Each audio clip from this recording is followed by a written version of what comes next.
Muy buenas noches todo el mundo. Feliz 21 de febrero ya. Es que era increíble como ya ha pasado este año tan y tan rápido. Y nada, en la noche de hoy nos estamos conectando. Ya poco a poco se van conectando las personas. Vamos a estar con un invitado especial que se llama el licenciado Ángel Martínez, que ya en un minutito se debe estar conectando. Que vamos a estar discutiendo el tema de la importancia de la planificación sucesoral. Así que, bueno, ¿de dónde me están viendo? Hola Ross, hola Franklin, hola Maggie, buenas noches. Mario, igual, saludos. El Cabo, Ángel desde Los Ángeles, Irene, hola Giselle, JP de Colombia, tenemos a Javier Vázquez de Texas, tenemos a Tita Singh de Miami. Wow, de Utah también, New Jersey, República Dominicana, Miami. Bueno, déjame ver que ya aquí se está conectando.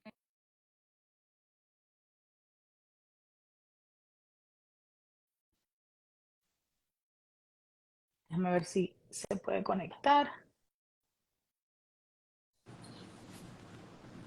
Hola, Ahora sí, ¿cómo está Ángel? Todo muy bien, bien, ¿cómo estás, gracias a Dios. Camila? Buenas Feliz noches. de que estamos aquí nuevamente Qué bueno. conectando con todas las personas que yo sé que hace un tiempito que no nos habíamos podido conectar en un live tú y yo.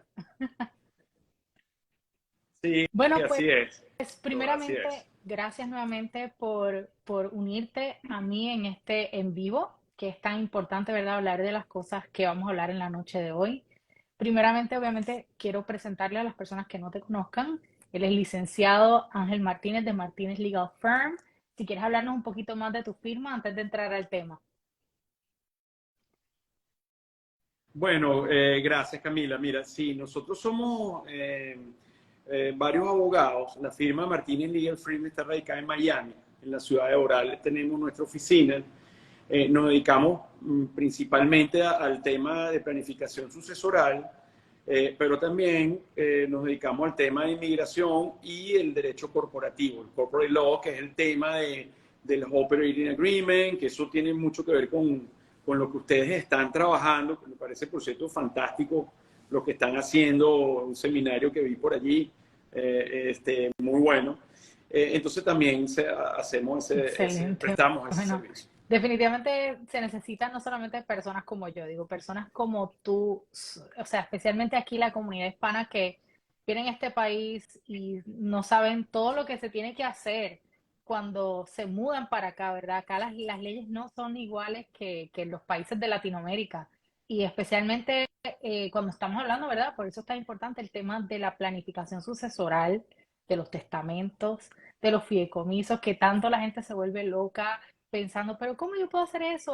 O ni tan siquiera saben que lo tienen que hacer y las razones tan importantes por las cuales lo tienen que hacer.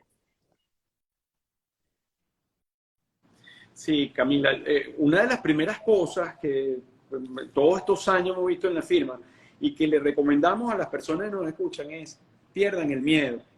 Sé que este es un tema delicado. A veces nos llegan clientes y dicen, no, abogado, es que yo no quería hablar de eso con mi esposa o con mis hijos porque es un tema, porque tiene que ver con mi fallecimiento o mi incapacidad. Pero sí los animamos a que lo hagan. También hay un tabú, Camila, con el tema de que esto está reservado solo para gente con mucho dinero, para millonarios. Y no es así, como tú lo mencionaste. Aquí en Estados Unidos las reglas son totalmente diferentes a otros países, especialmente a países en Latinoamérica.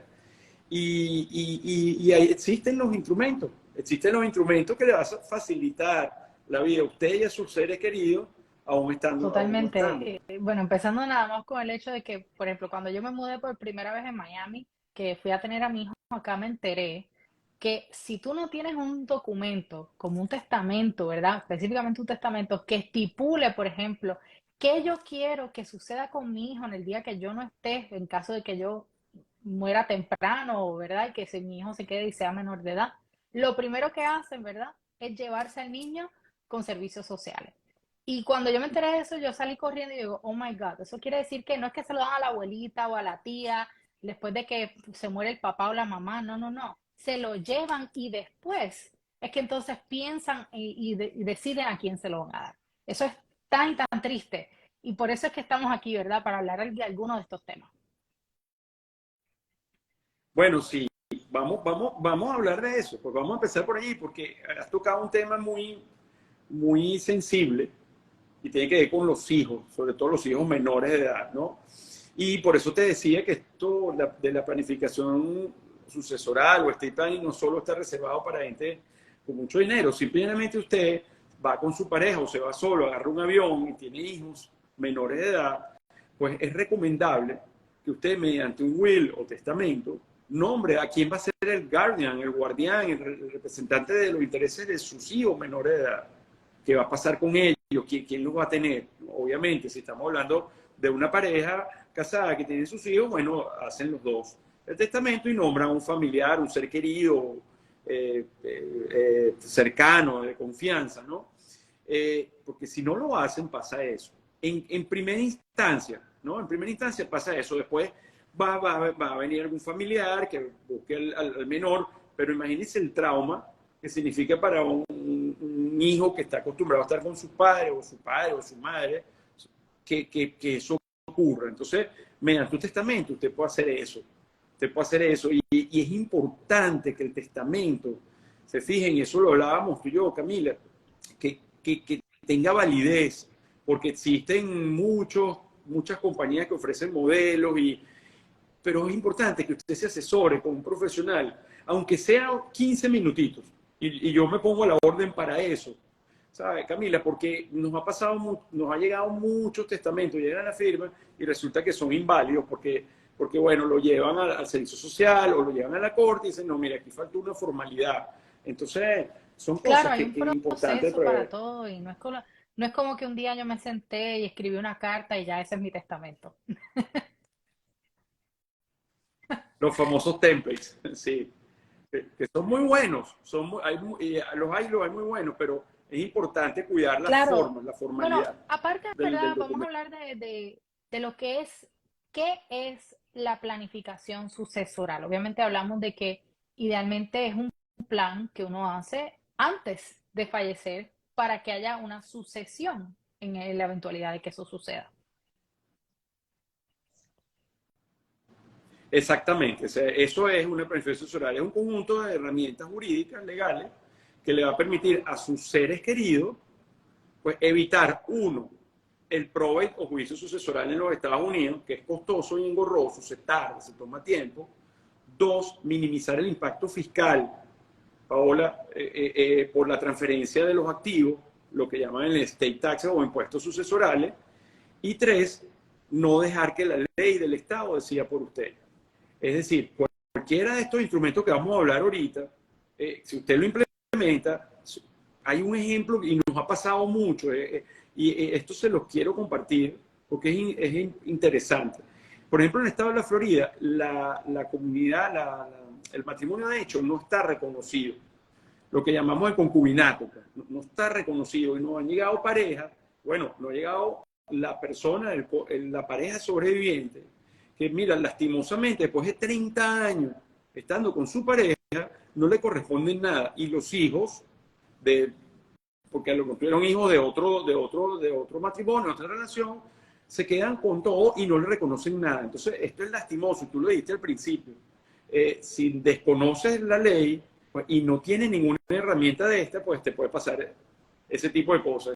Entonces, bueno, es importante cumplir los tres objetivos: evitar el probate, minimizar el impacto fiscal y no dejar que la Yo ley creo que del eso es Estado decida por clave, usted. especialmente cuando, bueno, uno tiene hijos menores, número uno, quiere tomar todas las decisiones posibles para el bienestar de ellos mientras uno pueda en vida. O sea, yo cuando pienso en ese tema, yo no quiero dejar que una corte tome la decisión por mi hijo porque ellos piensan que eso es lo mejor para él, porque no, como su madre definitivamente yo sé que si yo no estoy, yo sé con quién él quiere estar, ¿verdad? O si vamos a poner en el día de mañana, si yo tengo, ¿verdad?, varios negocios y tengo diferentes inversiones, yo no quiero tampoco que la corte decida qué hacer con mi dinero, porque eso es también un error que mucha gente comete, es que simplemente dice, ah, mira, en el testamento puse que tengo una casa, una finca, un rancho, un negocio y estas inversiones.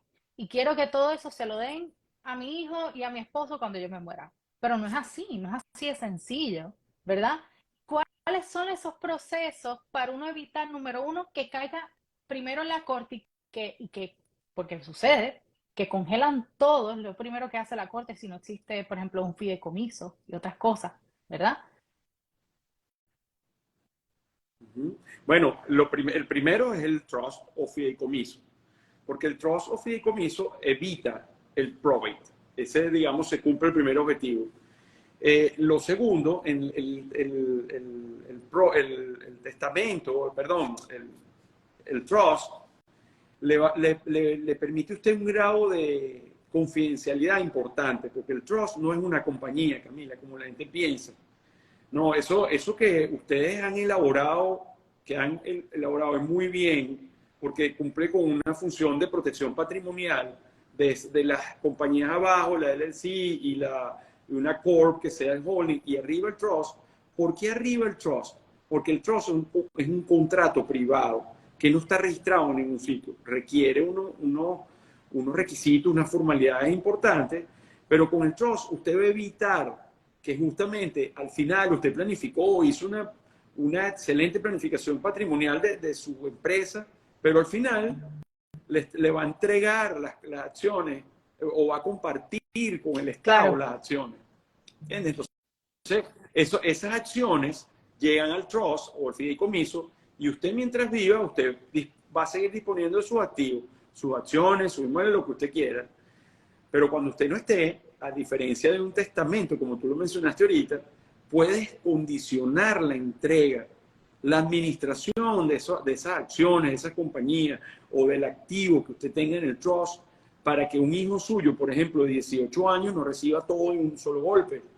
Porque un muchacho de 18 años que reciba tamaña responsabilidad o tanto activo, pues la experiencia es nefasta. Entonces, ¿qué hace a través del trust? Lo condiciona. Bueno, mira, quiero que esos fondos se utilicen para que mi hijo termine de estudiar, se prepare hasta que tenga cierta edad, él pueda disponer y pueda decir y pueda hacer todo lo que quiera. Entonces, eso no lo puede hacer a través de un testamento. Lo tiene que hacer a claro, través y de un bueno, trust o fideicomiso. ciertamente, como bien dices, tiene también muchas ventajas impositivas si lo haces bien el fideicomiso, ¿verdad? Si se hace un documento adecuadamente que formule, ¿verdad? Con la asistencia de un contador, definitivamente existen muchas maneras en que tal vez hasta ni tengas que pagar impuestos sobre, especialmente sobre la herencia, porque eso es una de las cosas principales, ¿verdad? Cuando uno tiene herederos y uno tiene un dinero que uno les quiere dejar, si yo le entrego el dinero así completito,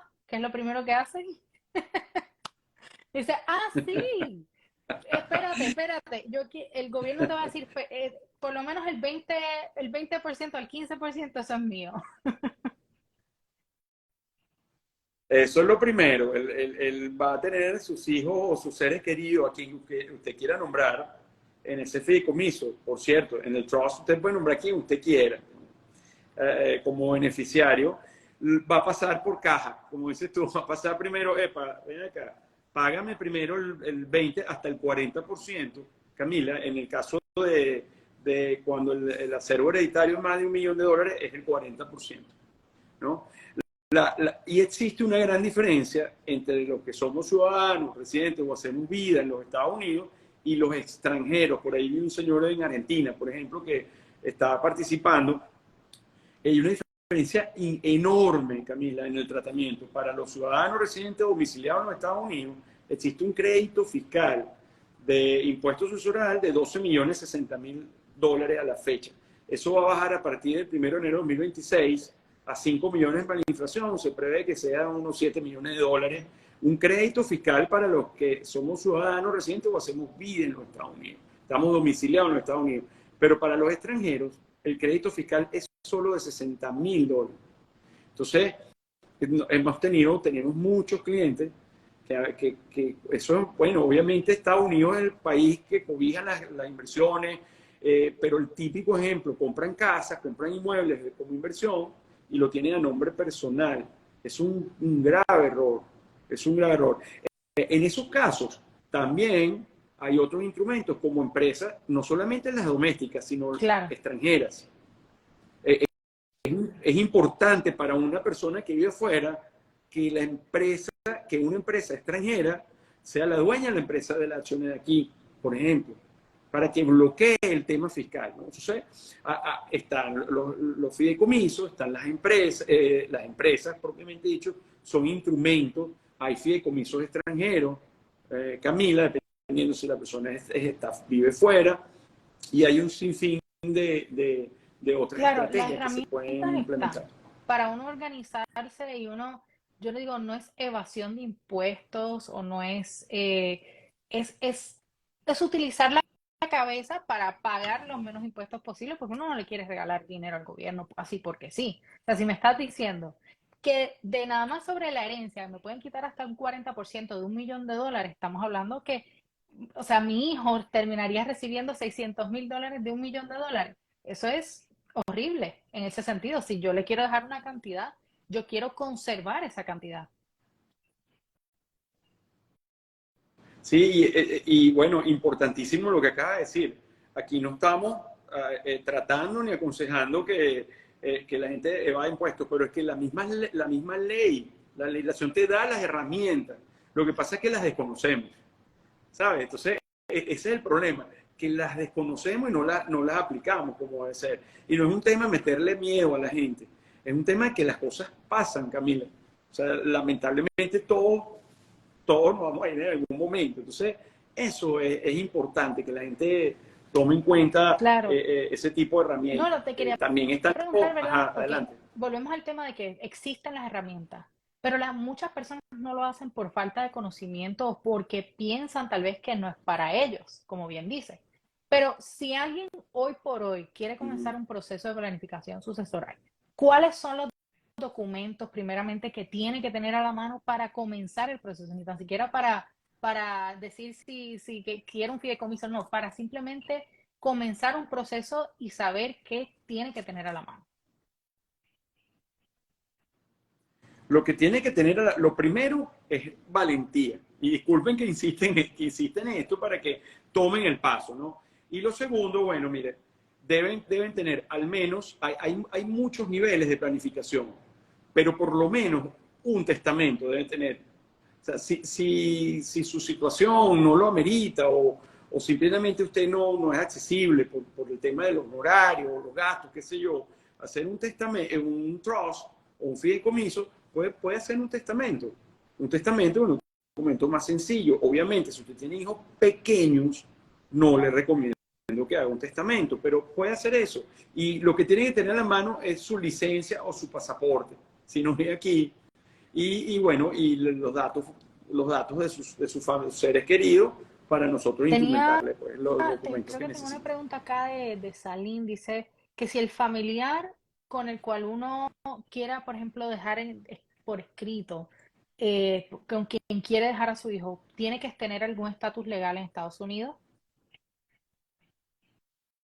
No, no, eso es importante. Qué bueno que nos hicieron esa pregunta, porque aquí, Camila, la Constitución de los Estados Unidos establece algo que se llama el due process, el debido proceso. Usted puede vivir aquí en los Estados Unidos y no puede tener estatus y tiene derecho a tener sus contratos, tiene derecho a tener su compañía, tiene derecho a tener su trust, tiene derecho a tener su testamento. El tema de la ilegalidad por el tema de inmigración es otra cosa. Y eso será resuelto en algún momento por el sistema, ¿no? Pero mientras usted esté aquí, usted tiene derecho a hacerlo. Y no sé si la pregunta es si la persona Lo que vive están afuera preguntando, ajá, no si, sé. por ejemplo, vamos a poner que yo quiero dejar mi hijo con un familiar que no tiene estatus migratorio.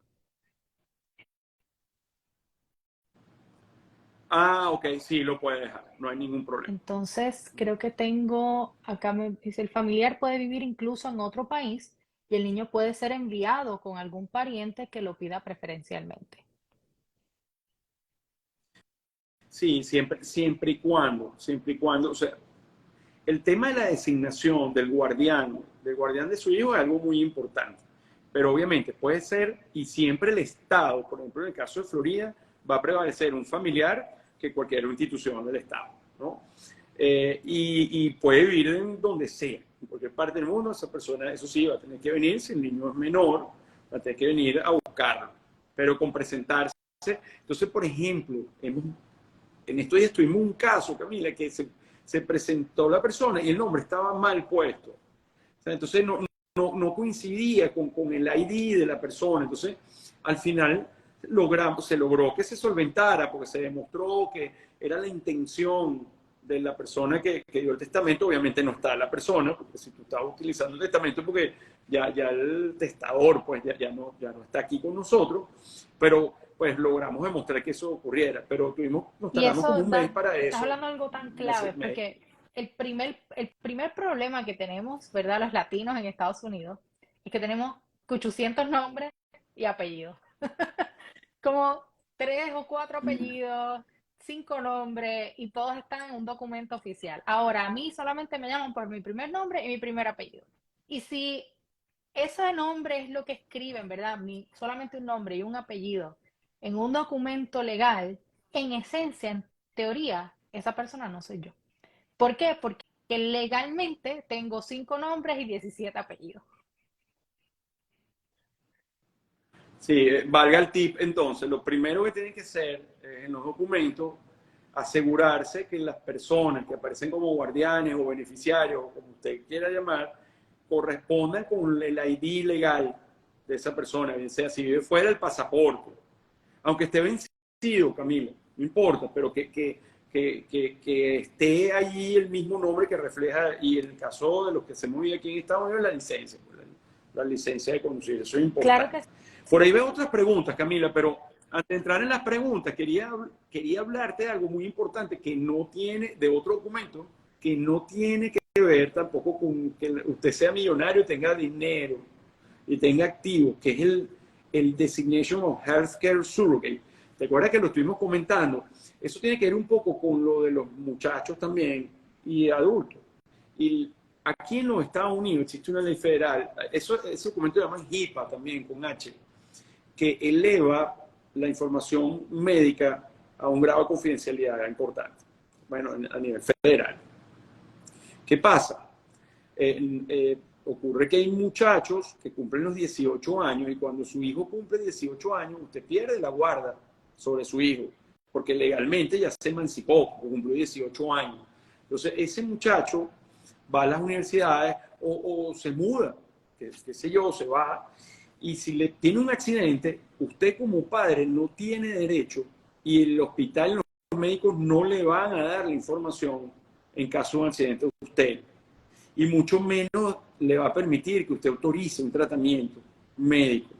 Entonces es importantísimo, los muchachos que ya cumplen 18 años, mientras sea menor de edad, usted tiene todo el derecho, porque cualquier estado, los 50 estados de la Unión Americana, lo contempla. Pues usted, si su hijo es menor, no hay problema, pero si cumple 18 años, pues eso ocurre. Inclusive entre Totalmente. esposos Yo digo también. que dices algo tan clave que yo creo que a tantas personas yo digo como dice, se les chispotea, o sea, porque ni tan siquiera saben que algo así sucede. Y eso es lo primero. Muchas veces en las oficinas médicas van a ver que hay un documento que te dice, bueno, en caso de que le tengamos que dar alguna información confidencial, ¿quién es la persona? Y tienes que firmar este documento. Yo sí, y hablando de ese tema, ¿verdad? Siempre recomiendo que pongan a alguien de su más cercana confianza. Si no confía en su marido, bueno, pues por lo menos en un tío o tu mamá o tu papá, alguien que pueda tener acceso a esa información. Por como tú bien dices, porque si sucede un accidente en el cual yo no tengo conciencia de lo que está sucediendo, ¿quién es la persona que va a tomar esas decisiones por mí? Sí, bueno, el año pasado, final del año pasado, tuvimos un caso de una señora una pareja que hizo su estate planning con nosotros, su planificación asesoral, y el señor se sintió mal. Estaba consciente, pero él se negaba. La señora llamó al 911 para trasladarlo al hospital, y el señor se negaba que lo trasladara. Pero entonces allí cayó, como se mareó, y nos llamó porque ya no conseguía el HIPAA document ese, decía, mire, abogado, usted no puede enviar, se lo enviamos por teléfono, ella se lo enseñó a la gente de la ambulancia y se lo llevaron al hospital. ¿Sabes? Cosas como esas, y no estamos hablando de grandes activos, ni estamos en una situación que nos puede pasar diariamente, y sobre todo nuestros hijos, lo que nos ha pasado mucho con menores cuando cumplen 18 años, se van del estado para otro estado y se estudiar a Claro, vivir, y los padres no pueden pensemos hacer que nada. este tema todo se trata acerca de prevenir. Prevenir anticipando que pueda suceder lo peor. No estamos diciendo que vaya a suceder, pero la posibilidad de que cualquier cosa que sea mala, ¿verdad? Nos puede suceder en cualquier momento. Hoy estamos aquí, mañana no sabemos. Y yo creo que eso es clave, en que uno pensar y aceptar, como bien tú dices, tener la valentía de decir, sabes que hoy estoy bien, pero mañana no sé, y qué puedo hacer para asegurarme de que, número uno, que tal vez una persona cuando yo no esté consciente pueda tomar decisiones sobre mí, y número dos, en caso de que yo no esté, cómo se van a disipar mis bienes y cómo se va a tratar mi familia si es que tengo algo que dejarle. Correcto, esa es nuestra filosofía, Camila, planning first, por eso de eso se trata, planifiquen primero, y eso es algo sencillo, es accesible, Camila, no hay que ser el papá de Ricky Ricón como en la película para hacer para prever una situación como esa, ¿sabes? Y es importante, y cómo, qué útil es Déjame ese ver, documento. creo que tienen unas Ujú. preguntitas por acá. Obviamente, habíamos tocado en un tema anterior un poquito de la diferencia entre el trust revocable y el trust irrevocable.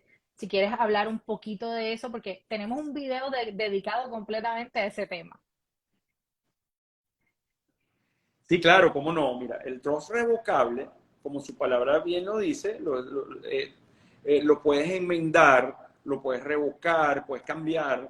La vida es muy dinámica, los beneficiarios van cambiando de tu trust. De repente tienes hijos que ya son unos profesionales exitosos y tienes unos que son más pequeños, necesitan más ayuda, o simplemente hay un familiar que dejó de quererte, qué sé yo, y cambias los beneficiarios. Entonces, por eso es que es revocable, porque lo puedes cambiar cuantas veces quieras, lo puedes enmendar. El irrevocable no. ¿Y cuál es la gran diferencia? ¿Cuál es la gran diferencia? Que el trust revocable no protege, no es un instrumento de protección de activos, porque lo que tú incorporas a un trust revocable es como si fuera tuyo, porque precisamente como lo puedes cambiar, puedes hacer lo que quieras, entonces digamos, el sistema legal dice no, si eso está en un trust revocable, los acreedores pueden ir contra ese activo. Por eso es que es tan importante lo que ustedes hablan en el seminario, poner una compañía Para que no abajo del pueda trust, por ir a ejemplo, ese para lío. bloquear esa. Exacto, porque todo se conecta, Camila. Aquí todos son tuberías que conectan, ¿no? Entonces, y el trozo irrevocable, como la palabra dice, como no lo puedes cambiar, entonces sí está considerado bajo el sistema que te estás Sí, estás desprendiendo del básicamente activo. entregando Entonces, y ya tú no eres dueño de absolutamente nada y ahora el dueño es este documento que básicamente es lo que estipula que a ti no te pertenece nada. bueno, tú puedes poner en tu Claro. trozo irrevocable que tú eres el beneficiario. Ojo, o sea, tú eres el beneficiario mientras viva y todo eso está bien. Pero si por casualidad tienes el deseo de cambiar un beneficiario, mira, tienes que reunir a los beneficiarios, tienes que reunir al trustee, al administrador, tienes que reunirse todo Y hacer y una ponerse de acuerdo todo. moción, claro. Entonces, en cierta forma estás. Exacto. Entonces, esa es una de las grandes diferencias. El trozo irrevocable, por cierto, se usa también como instrumento para los extranjeros que invierten acá, ¿no? También es un instrumento útil. A las personas que viven acá y no tienen activos por más de 12 millones de dólares, o a los ciudadanos residentes, y que hagan vida aquí en los Estados Unidos, pues yo les recomiendo que siempre lo hagan revocable, porque es más flexible. Es más flexible. Y hay un detalle, el trust revocable se convierte en irrevocable cuando el dueño del trust fallece. Obviamente, yo lo tenía irrevocable, pero ya no estoy aquí y Claro, ya no, nadie lo puede cambiar. automáticamente Ya no Entonces existes tú que se tomabas las convierte, decisiones sobre sí, ese documento. exacto, por el hecho del fallecimiento se convierte en irrevocable, pues ya no, nadie, Claro. esa persona que era el dueño, ya no lo Entonces, puede tengo cambiar. una preguntita aquí. Sí. Dice, ¿cuál es la diferencia entre ese trust, ¿verdad? Y el testamento? Ok, bueno, eso creo que lo mencionamos temprano, pero esta diferencia es hay varias, pero la más importante es que el trust no evita el juicio sucesoral aquí en los Estados, perdón, el trust evita que sus seres queridos vayan al juicio sucesoral, el testamento no, con el testamento, igual sus seres queridos van Que a tienen tener que ir al que prójimo, presentarte ¿ok?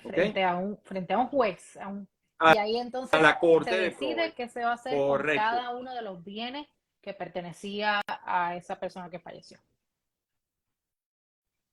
No, tú puedes poner en el testamento que, bueno, yo quiero que tal casa o tal activo o tales acciones vayan a mi hijo tal o a mi sobrino tal o a mi nieto, ¿no? Lo que no puedes es en el Claro, se testamento lo condicionar entregan la al entrega. momento. Esa es otra, al momento, outright, como decimos aquí, o sea, toma, pues, aquí está. En cambio, mediante el trust, te puede decir, bueno, yo quiero mucho a mi hijo, tiene 18 años, pero no quiero que a los 18 años mi hijo E incluso reciba todo ese sucede, caudal ¿verdad? Que hereditario. si Entonces el hijo vamos, es menor de edad, no le eh, entregan nada hasta que cumpla la mayoría de edad. correcto, es así. Es así. Entonces, el trust es más flexible, le va a dar muchas más herramientas, porque usted puede nombrar un familiar como sucesor trustee o administrador sucesorio, en caso que usted no esté, que es el que va a hacer velar para que su hijo termine de estudiar o tenga Claro, lo que usted quiere que tenga, ¿no? Porque es una conversación bien confidencial e íntima entre el cliente y el abogado. Por cierto, eso es otra cuestión que nos diferencia como firma. Nosotros como abogados, miembros de Florida Bar, o sea, tenemos ese juramento. Los abogados aquí son auxiliares de justicia, Camila. Yo presté un juramento ante la Corte Suprema de Justicia del Estado de Florida.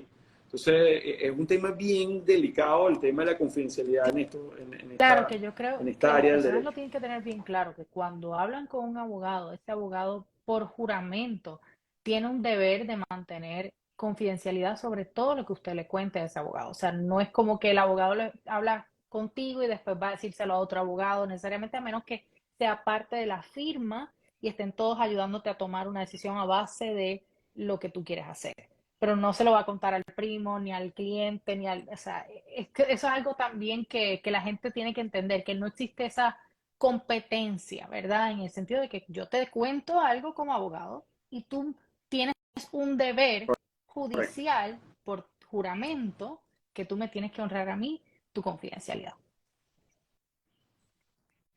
Desde la consulta, Camila, desde la consulta, cuando el cliente es prospecto cliente, ya ahí entra el tema de la Aquí confidencialidad. tengo Ujú. una preguntita Mira, por ahí que dice, dicen, hay ajá, las adelante. cláusulas, ¿verdad? Yo creo que esto es una pregunta muy importante. Las cláusulas.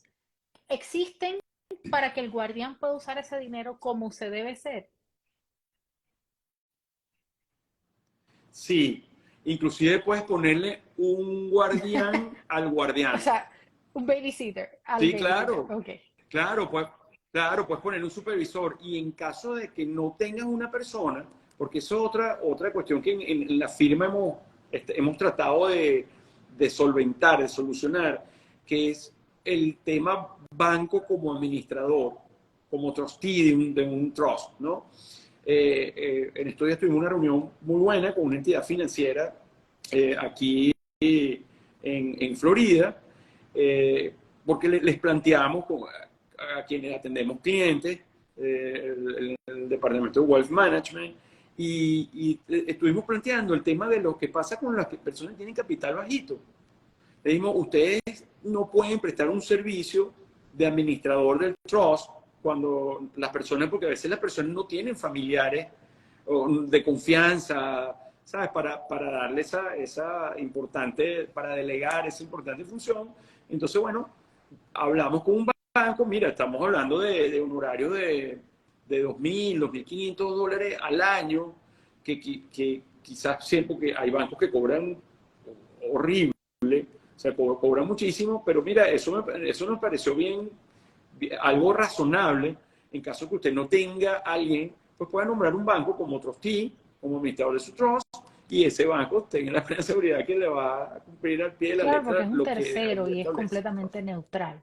A diferencia tal vez de una persona, Sí, o sea, el deber de ese custodio, del custodio, es asegurarse que lo que diga correcto. ese documento se está haciendo al pie de la letra según tú lo hayas estipulado en vida. De todas maneras, las leyes de Florida son muy duras con el tema fiduciario, pues con el deber fiduciario de esa persona que queda. O sea, aquí hay Wow. cárcel, inclusive por eso. O sea, porque si tú rompes y tú te aprovechas siendo administrador del trust de unos bienes que no son tuyos, que están destinados al verdadero beneficiario, es un tema Y muy como delicado. debe de ser, ¿verdad? Porque no queremos Hay otra que pregunta. se aprovechen, ¿verdad? Aquí tengo una preguntita bien importante. Por ejemplo, tengo a Matilde que está preguntando, si una persona que falleció en Venezuela tenía una cuenta bancaria en Estados Unidos, sus sucesores que están en Venezuela pueden Sí. ir a Estados Unidos a retirar. Bueno, si no tenía nada, si los hijos o los beneficiarios de esa persona que falleció en Venezuela no estaban como cotitulares en la cuenta, tiene que ir a probate. Tiene que contratar un abogado de probate que le lleve el juicio y que el juez determine, dependiendo lo que decía. Ahí la ley es la que va a decidir, la ley del estado de la Florida es la que decide cómo es la distribución. Si la persona que formuló la pregunta estaba casada con la persona que falleció y tenía esos hijos dentro del matrimonio, es ella la única beneficiaria. Es, la, es el cónyuge que sobrevive cuando está hablando de un matrimonio que tiene sus hijos dentro del matrimonio, ¿no? Entonces, en ese caso sería ella que tenía que ser la peticionaria, contratar a un abogado, no tiene por qué venir, no tiene por qué estar presente aquí para el juicio, en el retainer, en el contrato del abogado, pues con eso es suficiente, pero el abogado actúa en su nombre, pues, y una serie de Claro. documentos que hay Aquí que pedir. tengo obviamente una preguntita que yo creo que ya lo mencionamos, pero es un poco obvia. Si no tengo activos ni hijos, ¿recomiendan hacer un trust? No, vale. Bueno, no, en principio no, porque si no tienes activos, no hay la necesidad. Lo que sí te digo es que cuando tengas activos, los beneficiarios pueden ser los hijos no nacidos. Pueden inclusive decir, mira, si tengo hijos, ese sí. Entonces me dirán, bueno, ¿cómo se llama? Bueno, por eso que los trozos son revocables, por eso que los puedes enmendar y por eso yo siempre sugiero que lo hagan, ¿no? Pero en principio Claro, no, la porque respuesta es no. puede suceder que en caso, por ejemplo, de una mujer que esté embarazada, que fallezca mientras esté dando a luz, no hay forma en que ella pueda enmendar ese documento estando en vida, porque dando a luz, pues lamentablemente falleció, ¿verdad? Y ahí es que caen esas cláusulas que tú puedes poner hijos técnicamente que no nacidos, ¿verdad?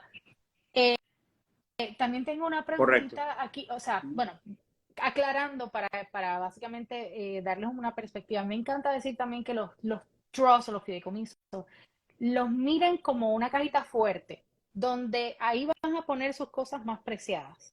Si no tienes nada que poner ahí, pues todavía no lo necesitas. Correcto, nosotros lo llamamos la alcoba. O sea, ahí es donde está todo privado, ahí nadie la alcoba de su casa. Usted va a dar, sus invitados van a la cocina, al patio, a la sala, pero a su alcoba no. Entonces, cuando tenga su alcoba y tenga su cajita, entonces Alicia háganlo. pregunta, Correcto. ¿se tiene que abrir una cuenta para un trust? No, porque el trust no es una compañía, más bien en su trust, usted cuando tenga su trust lo lleva al banco, si usted quiere poner la cuenta a nombre del trust, lo lleva ya, es al revés, pues o sea, no, el trust no necesita cuenta. Más bien usted decide cuando ejecuta el trust, usted viene, por ejemplo, habla con nosotros y decimos, mire, esa cuenta vale la pena que usted la ponga a nombre del trust. ¿Y cuál es el procedimiento? Simplemente lo lleva al banco, el banco le va a pedir que le enseñe el original o el certificado del trust y ellos se quedan con una copia. Jamás se entrega el original y ya, en caso de que usted fallezca, no va a pasar como en el caso ese que preguntaron de la persona esta que falleció en Venezuela, ¿no? Sino simplemente lo pasa directo a los beneficiarios. Exactamente. Sin probate. Aquí tengo una muy buena pregunta. Yo sé que hay diferentes formas de contestarla. Dice, ¿puedo hacer venta de inmuebles en un trust irrevocable? Ajá, esa pregunta es muy interesante. ¿Por qué? Pues la respuesta es, si usted es el beneficiario y está viviendo, sí. ¿Ok? Si usted es el beneficiario y está viviendo, pero si son otros los beneficiarios, no va a poder hacer. Es un tema, el tema del trust irrevocable es un tema que hay que revisarlo. Nosotros revisamos los trusts revocables 5 veces, los irrevocables los Claro, revisamos y 50 otra veces. forma, ¿verdad? Yo creo Porque, incluso de tal vez no, no poner, ¿verdad?, la propiedad directamente al trust, sino hacerlo a través de una compañía, también es una enmienda a eso de no poder vender una propiedad en caso de que, vamos a poner de que yo tengo una compañía donde tengo varias propiedades que alquilo y esas se las quiero dejar a mis hijos. Y si quiero, ¿verdad?, simplificarle la vida a mis hijos en caso de que ellos continúen con la compañía, si yo pongo las propiedades directamente a nombre del trozo, las pongo, ¿verdad?, debajo de ese trozo irrevocable, pues ellos no las van a poder vender ni tomar decisiones, a menos que, como dijiste, se reúnan, haya una moción y todo el mundo esté de acuerdo en que esta propiedad se va a vender. Sin embargo, si lo habría que pongo, revisarse. si Sí, lo habría pongo que revisar bajo ese una trust. compañía, Adelante. pues ya no es técnicamente propiedad directa del trust, sino que es una propiedad de la compañía. La compañía es lo que pertenece al trust como tal. Correcto. Las tuberías, lo que conecta, eso es lo ideal. O sea, la compañía, pues la compañía es la dueña, no el trust. El trust va a ser el dueño de las acciones de la compañía, que es importante, Camilo, porque muchas veces las personas se quedan solo con la compañía, pero las acciones de una compañía en los Estados Unidos van al probate, van al juicio sucesoral. ¿Ve? Por eso es que es importante ese dibujo que ustedes han hecho y han insistido. Eso es importantísimo, pues, porque si no, o sea, lo recomendable es que esté a nombre de una empresa. Y la empresa nunca va a morir. Y bueno, eso sí, tenga los estatutos de la empresa. El operating agreement, sobre todo si no es LLC, tengan el operating agreement. ¿Quiénes son las personas que pueden, qué pasa si uno de los por las leyes del Estado de la Florida, si uno de los miembros de una LLC fallece, debería extinguirse la LLC. Pero si usted en su estatuto dice, no, mira, si los otros que quedaron desean seguir, puede seguir. ¿Ve? Entonces téngalo organizado, tenga su compañía con su estatuto o su operating agreement y bueno, arriba cuelgue un trust. Tengo una Mira, y hay pregunta aquí muchísimas que me preguntas. parece súper interesante. Dice, nosotros hicimos un trust online y tenemos las copias, pero no está en ningún lado, solo en mi casa. ¿Cómo se asegura que no se va a adulterar una vez uno ya no esté? Sí, ¿Me puedes básicamente, en repetir la resumen, pregunta? ¿verdad? Porque Esta persona registró un trust en línea y solamente tiene una copia en su casa. Básicamente lo que quieren saber es cómo ellos se pueden asegurar de que ese documento no va a ser adulterado el día que ya no esté.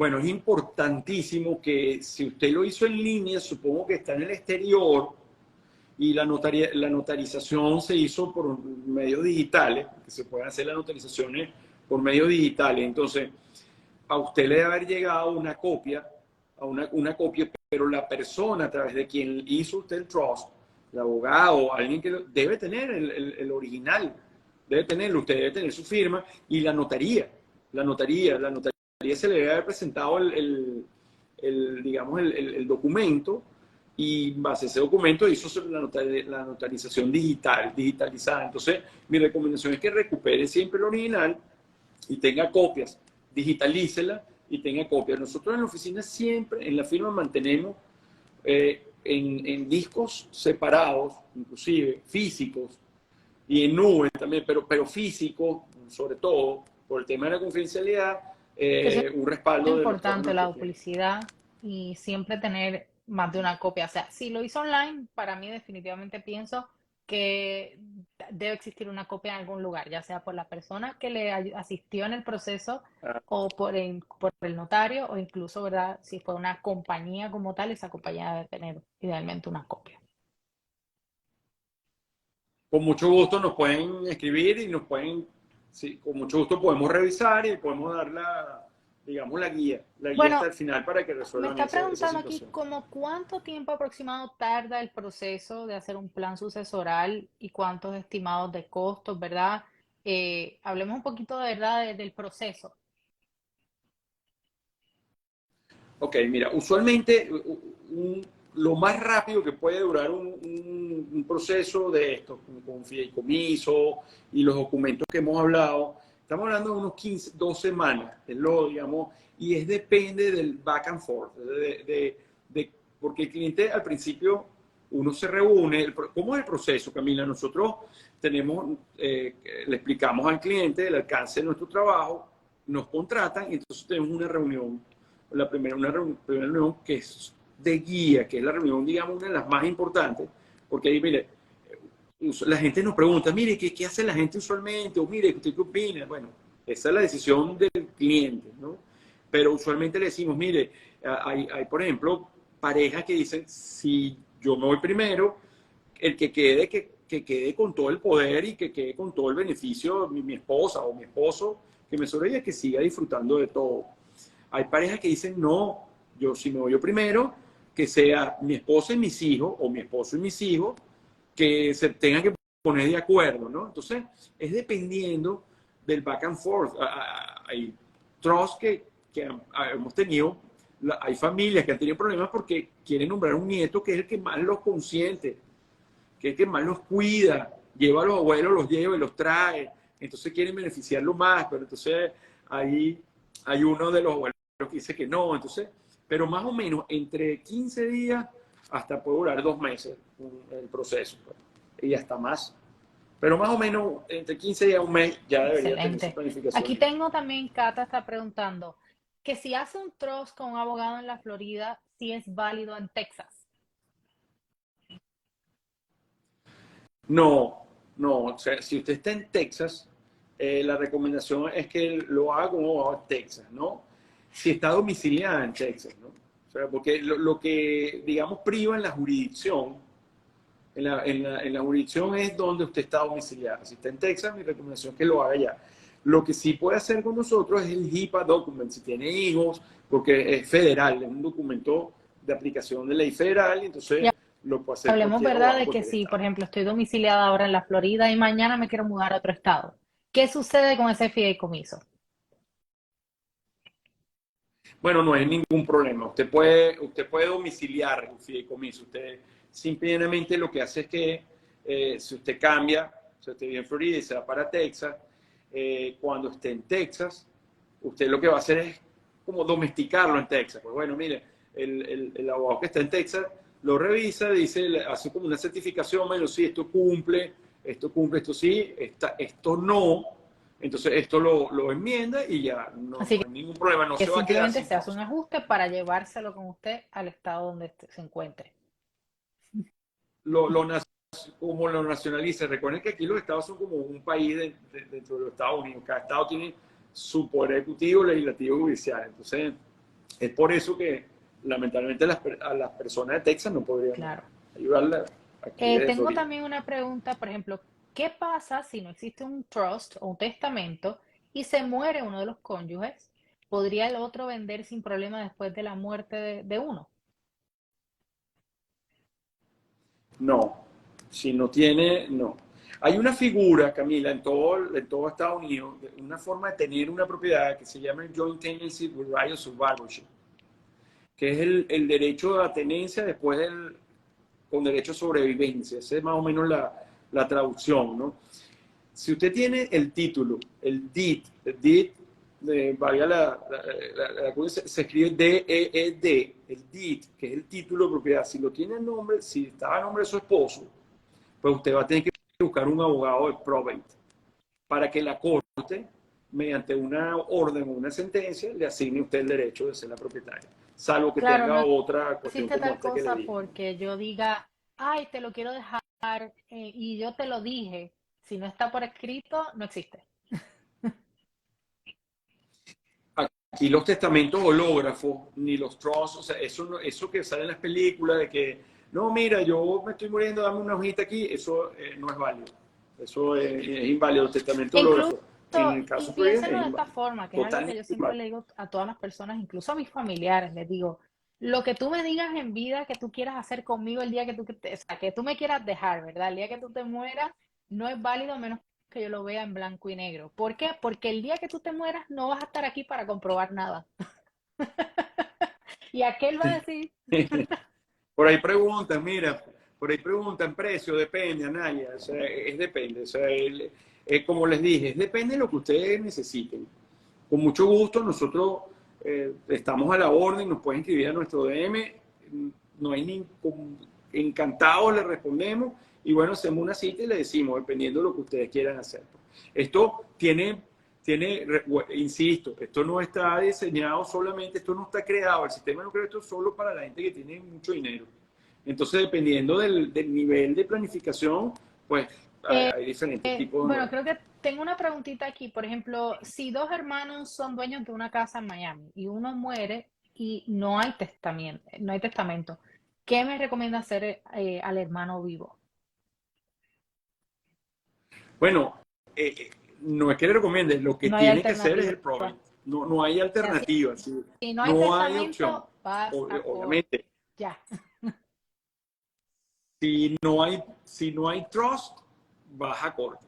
Si hay testamento, vas igual, pero bueno, tienes el testamento que guía las disposiciones testamentarias, pero no. Claro, Si no hay, lo si no único hay trust, que vas a corte. evita que todos los activos, fondos, cuentas bancarias, propiedades queden congeladas es el trust.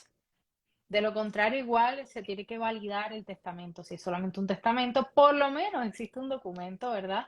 Pero no existe ese documento intermediario que evite que congelen todas las cuentas, por ejemplo. Correcto, que es el trust. Bueno, creo que nos quedan unos minutitos para una última pregunta. Déjame ver aquí. No sé si quieras ver de esas preguntas cuál sea la elegida. Es muy costoso un proceso en probate. Ok, probate se escribe probate con B alta. Probate. ¿No? Mire, depende, pero si un proceso de probate no baja de 5, 8 mil, las firmas cobran por porcentajes inclusive, ¿no? 3%, 4% del activo, de que se trate y del trabajo. ¿Cómo se hace si uno tiene propiedades en diferentes estados? Bueno, eso ahí es importante. Aquí hay jurisdicciones, al amigo que pregunta, aquí hay jurisdicciones que pueden aglutinar, por ejemplo, South Dakota. Es una jurisdicción que ha sido creada como para que se adaptó a esto, pues si tiene varias propiedades en otro estado, pero lo que va a llamar la ley para usted es donde usted está domiciliado, en Claro, principio. evitan ese problema, idealmente, si tienen propiedad de inversión, poniéndola debajo de una corporación. Activos en uso, también se puede incluir activos fuera del país. Bueno, miren, nosotros, dependiendo del país, Camila, dependiendo del país de que se trate, o sea, ya esto es un tema de seguridad jurídica, dependiendo de los temas políticos y todo esto. Nosotros, hay ciertos países que no recomendamos mezclar los activos que están acá por un tema de información, ¿no? Eso es delicado, ¿no? Y por temas de choque, hay países que no tienen tratados con Estados Unidos, nosotros conocemos con Latinoamérica muchos tratados, dependiendo del país que sea, pues México, Argentina, qué sé yo, el que sea. Pero la Tengo respuesta es aquí, dependiendo. Azalim dice, mi esposa tiene un hijo que no es mío biológico. ¿Puede él heredar lo que yo deje? Bueno, fíjese, interesante también. O sea, si es usted y su esposo, ¿no? Y tiene el hijo no es biológico, es Es hijo hijo de su del esposa. esposo o de ella. Sí. Es No. hijo de su esposa, no es hijo de él. Ok, bueno, ahí en un trust, por ejemplo, usted puede nombrar beneficiario que usted quiera. Aquí, en el caso de Florida, usted puede desheredar a los hijos. O sea, lo que no puede poner en el trust o un testamento es decir, yo no quiero que Luis Pérez sea mi beneficiario, mi heredero. Lo Claro, que eso simplemente es a no lo nombre y ya diferencia, por está. ejemplo, en Puerto ¿Ok? Rico no existen hijos sin padre, así que en Puerto Rico no se puede desheredar a los hijos. Aquí sí. Sí, aquí sí. Sí, aquí totalmente. Aquí en el caso de esa persona que está consultando, bueno, le recomiendo que haga un trust y ponga el beneficiario a quien ustedes quieran. Y si no nombran esa persona, ese muchacho, pues bueno, Claro, no es beneficiario ya. Es dependiendo. O más bien, nómbrelo. Nómbrelo, pues si no es hijo biológico, no es adoptado y usted lo quiere, claro. pues quiere Si nombrarlo, pues quieres dejarle, definitivamente tiene que nombrarlo, porque no es que va a recibir por default. O sea, no es como que te moriste y por ser hijo de tu esposa vas a recibir. No. no, así es. Ok, bueno, nos queda, yo creo que unos cuantos minutitos. Estamos a lo último. Sí, ya estamos. Déjame ver. Algunos aquí que son preguntas repetidas. A ver, si tú consigues, no entiendo esta pregunta. Si tú consigues, muere la propiedad, estaba a su nombre, pero tienes un quitclaim deed. Sí, no, Tienen no que estoy entendiendo reformularla la porque por lo que estás pregunta. leyendo, Está- cualquier cosa, Camila, insisto, me pueden enviar mensajes a mi DM en Instagram, a nuestro Instagram que es Martínez Legal Firm. Allí está nuestra página web también, www.martinezlegalfirm.com. Nos pueden escribir un email a contacts@martinezlegalfirm.com y mira, ahí les vamos a responder. Nosotros siempre respondemos Dice y con cuando un mucho gusto cónyuge pues muere, le la damos propiedad una. estaba a su nombre, pero tiene un quitclaim deed. ¿Qué es lo que sucede? La propiedad estaba a su nombre, no importa cómo se llame el deed. Si estaba a nombre del cónyuge, ¿no? Y estaba solo a nombre del cónyuge, pues bueno, nada, va a tener que ir a probate. Salvo que en el deed aparezca usted como esposa, ¿no? O usted pueda demostrar, bueno, obviamente usted tendrá si aparecía como married man, como hombre casado, podríamos ayudarla a evitar el probate eventualmente. Cuando las personas están casadas, hay comunidad conyugal, obviamente.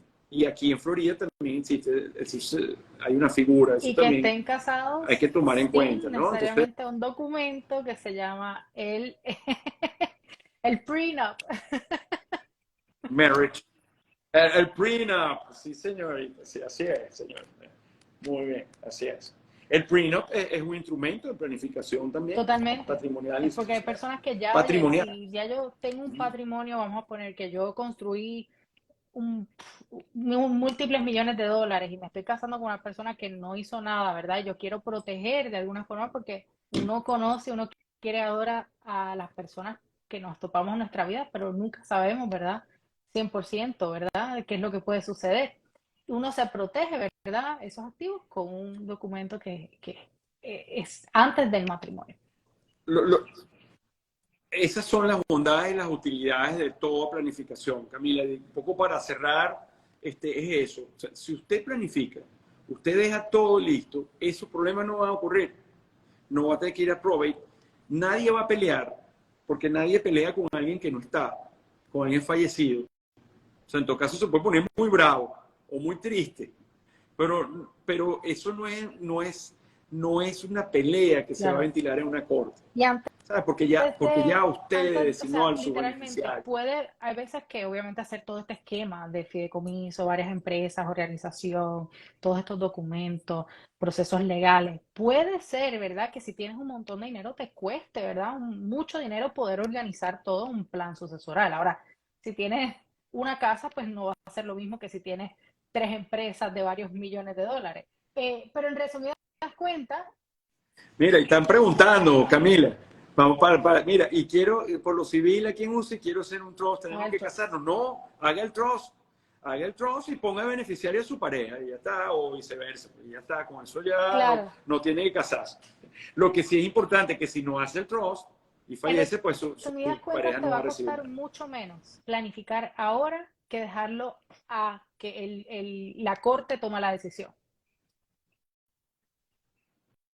Totalmente, por eso, nuestro lema, planning first, por favor, venzan el miedo, siéntense con su familia, hablen con un profesional que los asista, que los ayude en el proceso. Obviamente, nosotros estamos a la orden, pero hágalo, porque en Estados Unidos las leyes son totalmente diferentes a los otros países, Muchísimas sobre todo gracias, en Ángel, por Latinoamérica. todo tu tiempo. Bueno, antes de desconectarnos, tenemos muchísimas personas que están preguntando cómo se pueden poner en contacto contigo y con tu equipo para trabajar estos temas.